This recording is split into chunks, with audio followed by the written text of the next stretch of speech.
YouTube? Creeposaur from Creeposaur Inc. here, and today I'm going to be doing another Premium Gold, Infinite Gold discussion. But thank you guys so much for the feedback on the last one I did. It was only a couple views for a while, and it shot up to 288, and I didn't even notice. I was just messing around in my uploads and whatnot, and just looking at them and just seeing how well they were doing. And I noticed that it had 288, and that is fantastic for this channel, guys.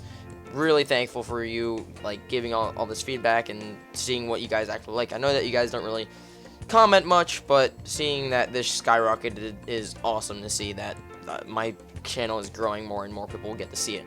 So let's just jump right in because a new list for Premium Gold came out, and I haven't looked at this one myself. I maybe like glanced at it because I had to open it up, but we're gonna go back in here and show you guys so that you guys can see all the new, maybe the edited or changed list maybe. So let's just jump right in here and read off the stuff because there's quite a bit. First off, you get Beatrice, Lady of the Eternal. This is ridiculous because it goes for the Burning Abyss archetype, where you can just put this right on top of Dante, I believe, and then you can just bring out the fusion, and that's literally just broken from what I remember. I didn't read the effect, but I'm just gonna read off all the names. So next up we got Luster Pendulum, the Draco Slayer. Black Rose Dragon. This card is limited now, so it just makes it a little bit easier to get. So even if you only get one, you have one. Black Rose Dragon, some staple in some, those Synchros decks. So we got the same two from before. We got the King of Heavy Industry, and we got number 106. Dante, which was there last time. Ghost Ogre, Dark Destroyer. We got Good Witch now and Gold Secret confirmed. And then we got Slip Rider. It looks like they took off a lot of the other ones that was just speculation before, but now it seems that it has changed just these ones, and the Dark Destroyer is very good to stay on there because because he's so expensive right now, it's just a better idea for him to be on there. Sure, it makes Farm Girl a little bit harder to get still, but you can easily get her out of the special editions because she was a little bit easier to get out of those from what I could tell. My friend got like 2 of them in the same day, so we'll have to see. That was a good choice to keep in there. And also Ghost Ogre is really good because that thing is like 70-80 bucks right now. Stardust Charge Warrior, pretty cool card. Personally, I'm not a big Synchro fan, but yeah, he's a good card to get in the TCG. The OCG was going nuts over it. Emergency Teleport, still fantastic having here for the Cosmos. So that's really good for, again, so that those players that need those more expensive cards or want to play those more expensive decks can still have access to them, because you still have a big portion of the Cosmos in there, because you got the Good Witch. People don't really play it anymore, but you got Slip Rider, higher rarity now, and then you got Cosmo Dark Destroyer, which is necessary for the deck now. So having him in there is again helpful for those players who don't have as much money to spend. Fire Lake, higher rarity, I guess, not really cool or anything, not great. Phantom Knight stuff, Libic, higher rarity. So I guess for some of the Burning Abyss stuff, they're just putting it higher rarity in here. So if you want to play Burning Abyss, everything might be in here. I'm pretty sure that I saw Virgil in here. Ignister to make it easier for people to play. I guess if you want to use Ignister or whatever.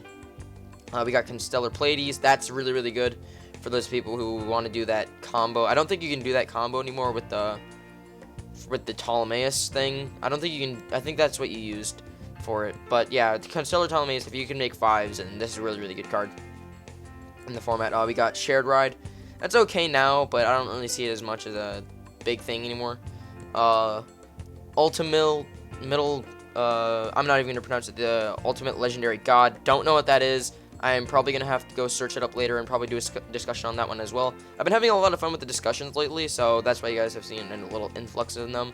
So hopefully you guys like them too. Obviously you guys liked them because you liked the Premium Gold, Infinite Gold one, and this is why I'm doing another one.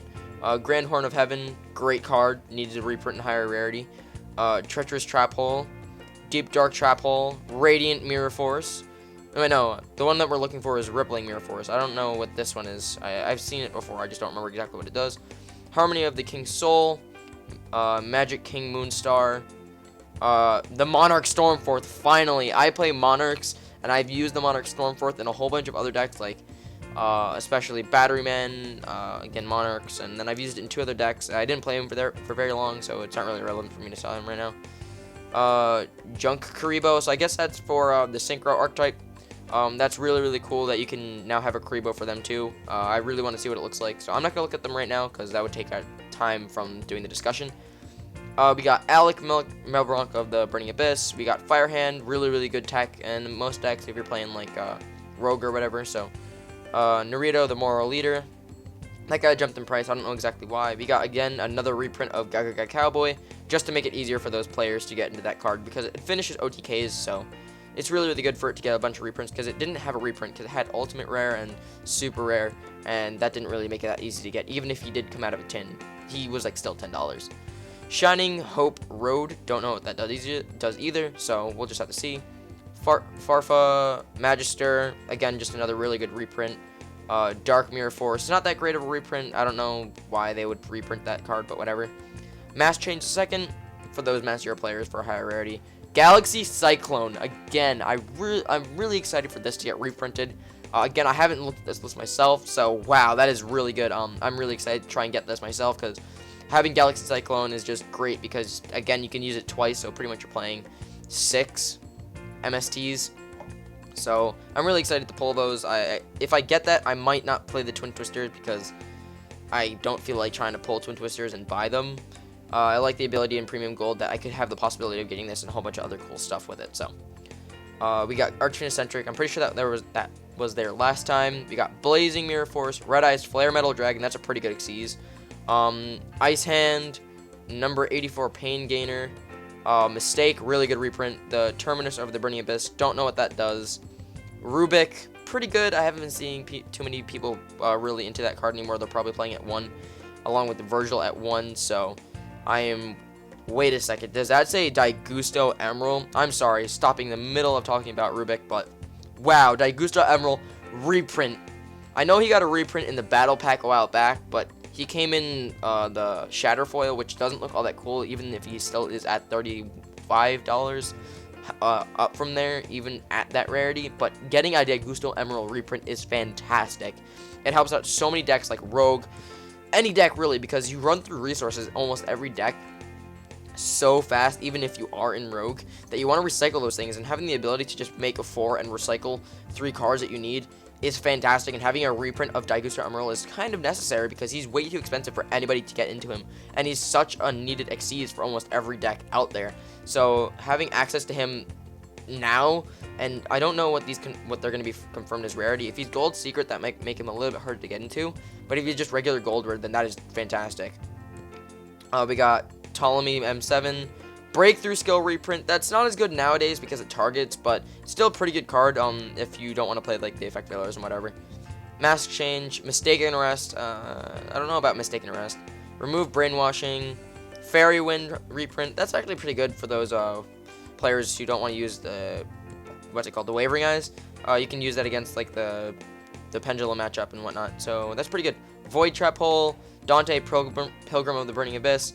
Pretty good because, you know, you go Beatrice on top of Dante and then make him, so it's really good to have a reprint of him now for the Burning Abyss players. So if they don't want to go get that super rare, I think he's super rare. And then we got Phantom Knight Dark Gauntlets, the Traveler and the Burning Abyss, Black Horn of Heaven, Lightning Chidori, which is actually a really good reprint. It doesn't see as much play now, but with the Raid Raptors and people playing Black Wings more, it's a really good reprint to come out, because you're going to see it more and more, and having access more to it, because you have an Ultra and an Ultimate Rare, and those aren't really hard to get either. So this reprint is actually very good. Bahamut Shark, Time Space Trap Hole, very good trap card in this format, with Rafflesia out there. Really good, actually. That's actually kind of good, because I can get my anybody really, because Rafflesia is actually pretty easy to pull from what I've seen. So having Time Space Trap Hole available to you now again is also very good. Draco Face Off, just higher rarity, is actually fantastic for those Pepe players. Arcanite Magician, Vector Pendulum, and Draco Slayer, awesome card. I needed 2 more of those so that I can also put them in my Draco Pals deck. I just need the Pendulum Sorcerers, and you know, everything else is common, so I'm not too worried about that. Dark Advanced, Evil Sword Ouroboros, Castell, again, a staple card in any deck that just makes 4s. If you have him, you're set, because any deck that can make 4s pretty much runs this at 1 at least, and if you have another reprint of this card, it just makes it easier for people, again, who don't have as much money to get into. So Konami is really starting to push the reprint of a lot of stuff, so that it just makes it easier for people to get into, because, again, it's not fair, because people can just pay to win in this game at this point, but now it's evolving into a game where the people that have less money can play at the same skill level and same competitive level as those people who just paid to win before, but now it just pushes a whole bunch like more people, well, not pushes them, but allows them to get into that more competitive scene if they really want to. And that's really, really cool that Konami is trying to do this. And I'm really excited to just, me personally, because I'm not the richest person in the world, so I have to wait for certain opportunities because I don't have a job right now.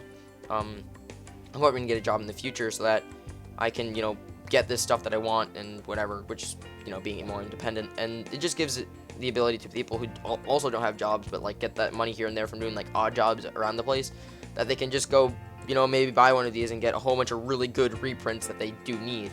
So I'm really happy that Konami sees the error in their ways and that they're trying to push the ability for more players to get into these cards and into these, just anything in general, because if they want to get a really good deck, they can get Monarchs, and they're starting to put like really good decks and structure decks now. So I'm really excited to see the new stuff in the format, because if they're pushing out $30 metas, I'm really excited to see the well, not to see it, but to be able to play these decks, because if it's just a $30 meta, I'm gonna pick them up.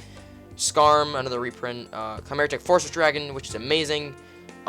Seer, Abyss Dweller. I don't know about Abyss Dweller being all that great of a reprint, because he got a reprint a while back, and Super, and it was really easy to pull. So number 38, Hope Heartbringer Dragon Titanic Galaxy. What a name. And then number 37, Hope Woven Dragon Spider Shark. Good job, Japan. Red Supremacy Kagna, number 11. Jahig Melbrancher, the Burning Abyss, and then Graph, and then we got Spell Shattering Arrow and Reasoning in a higher rarity, which was very, very needed, because again, Cosmo played it for a while, but then they got a whole bunch of new stuff which could replace it. But there again, we have Infernoids, who went under the radar for so long, and then out of nowhere in this format, they're very good, because they have a very good matchup against a lot of the decks, especially Monarch, because Monarch has a lot of trouble getting around the Infernoid matchup, because they don't really go into their extra deck all that much unless they're trying to reset their board. So having that Reasoning out as a higher rarity just makes a deck a whole bunch nicer to look at, because you have like that common Reasoning in there, and it's not that nice to look at. But having it as a reprint in a higher rarity is cool, because he's been reprinted in a whole bunch of commons, and I don't think he's any higher rarity than that. So having him reprinted in foil is actually really cool. So this list is actually really good. Personally, I'm a little upset that I don't see the Cosmo stuff like Wicked Witch and Farm Girl and all the other stuff that I saw on the last list, but this is still a very good list. I am not upset at this at all, except for just a little disappointment with the missing Cosmo stuff, but you can't complain too much when when Konami's really starting to push this new kind of formatting thing, where they're trying to make it a lot easier for people to get into these cards and to get into the more competitive scene if they really want to, or just get more expensive cards if they want to and just sell them. They won't be as much because they're getting a whole bunch of reprints, but it's really how the person wants to see it. Personally, I just think this is fantastic what Konami's doing. So I'm going to end the video here, guys. I've already read off the list. I've given you my opinion. I want to hear your guys' opinion now. And anyway, guys, I just can't get enough of it. I'm so excited. I have too much excitement. It's unbearable, and you can hear me. When I get really excited, I start to stutter a lot. So I can't wait for Premium Gold, Infinite Gold to come out. So again, I'm gonna try and do the outro now. Anyway, guys, thank you so much for watching this video. If you liked it, hit the like button as hard as you can, and subscribe to my channel for more Yu-Gi-Oh! Gaming videos. And as always, hope you enjoyed.